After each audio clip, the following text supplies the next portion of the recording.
আরে তুই তো আমার সৎ মা, বলা তো যায় না দুধের মধ্যে বিষ মিশিয়ে আমাকে খাওয়াবি এই সম্পত্তির লোভে?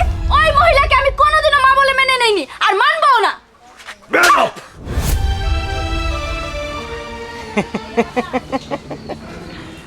এই গ্রামের বেবাগে জানে আমি কেমন কিমি না। যাও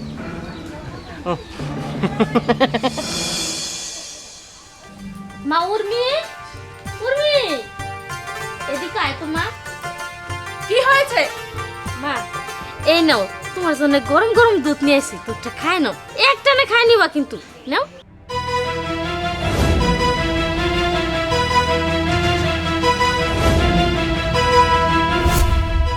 তুই কি করে ভাবলি তোর হাতের আমি দুধ খাবো?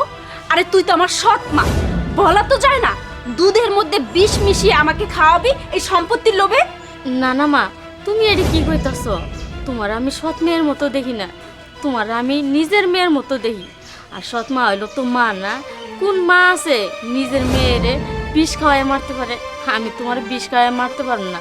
এই সম্পত্তির দিকে আমার কোনো লোভ নাই মা। চুপ, একদম চুপ। এসব আদিক্ষেতা আমাকে দেখাবি না। শোন, তোকে কখনো আমি মা হিসাবে মানিনি আর মানবও না। বাবা, বাবা, বাবা, মা, ওই মহিলাকে কি তুমি বাড়ি থেকে বের করবা? ওই মহিলার জন্য তো আমি বাড়িতে থাকতে পারছি না। জানো ওই মহিলা আজকেও কি করেছে? কি করেছে? ওই মহিলা দুধের মধ্যে বিষ মিশিয়ে আজকে আমাকে মারতে চেয়েছিল। উর্মি, তোর এত বড় সাহস! তুই তুই ওই মহিলা ডাকস? ওই মহিলা না, তোর মা। মা ডাক। মা? কিসের মা? ওই মহিলাকে আমি কোনোদিনও মা বলে মেনে নেইনি আর মানবও না। আরে তুমি এটা কি করলা? মায়েরা এইভাবে মারতেছো?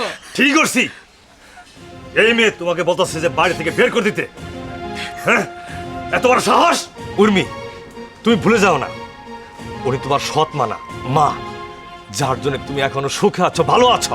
তুমি জানো বাসর করে উনি আমার হাত ধরে পদা করাইছে, সমস্ত জমি তোমার নামে লিখে দিতেন।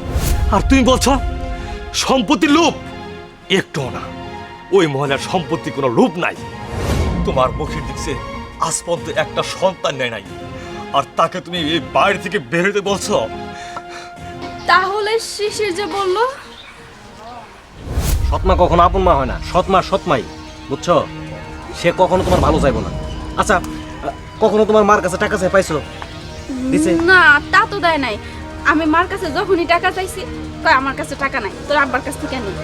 আচ্ছা, আজকে যে তুমি আমার সাথে দেখা করতে আইছো, আসার সময় তোমার কিছু জিজ্ঞাসা নাই বা কই যাস? জিগাইছিল তো, আইতেই তো দিতে চায় নাই। কেন তার এত কৈফত দেওয়া লাগবো কে? আসলে হয়েছে কি জানো, সে কখনোই তোমার ভালো চায় না, সব সময় তোমার পিছনে লাগেই থাকে। তুমি তো একদম ঠিক কথা বলছো। আমি তো এইভাবে কখনো ভাই দেখি নাই। সে তো আমার সৎ মা, আমার ভালোটা কিভাবে চাইবে? এইবার তুমি বলছো না আমার মাথার মগজের মধ্যে খুব ভালো করে ঢুকে গেছে। এইবার দেখো আমি কি করি। এই বেড়ি মানে তোমার মা, এই বুড়ে বেটার কাছে কি জন্য এসে বুঝো না? সম্পত্তি সম্পত্তি সম্পত্তি লোভ বিশাল। বুড়ে তো কদিন পরে মরে যাবো গা, তারপরে সম্পত্তি কার? তোমার মা। আর তুমি বাড়ি থেকে আউট। আউট? আমি আউট না, ওই মহিলাকে আমি আউট করবো।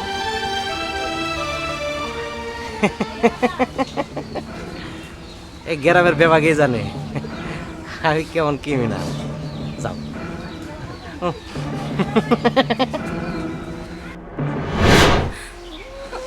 আমি ওই শিশিরের কথা শুনে আমার মাকে আমি ভুল বুঝেছিলাম। মা, তুমি আমাকে মাফ করে দাও। তুমি তো আমার মা, আমি তোমাকে বিশ্বাস করিনি। ওই শিশিরের কথা শুনে আমি তোমাকে অবিশ্বাস করেছিলাম, তোমাকে ভুল বুঝেছিলাম। তুমি তো আমার মা, আমাকে কত ভালোবাসো। আর আমি কিনা তোমার উপরে সবসময় অত্যাচার করতাম। মা, তুমি আমাকে মাফ করে দাও। আজকের পর থেকে তুমি আমার মা, আমার সৎ মা না। হ মা, আমি তোমার কোনো কথায় রাগ করি নাই, আর তুমি তো আমার মেয়ে। মা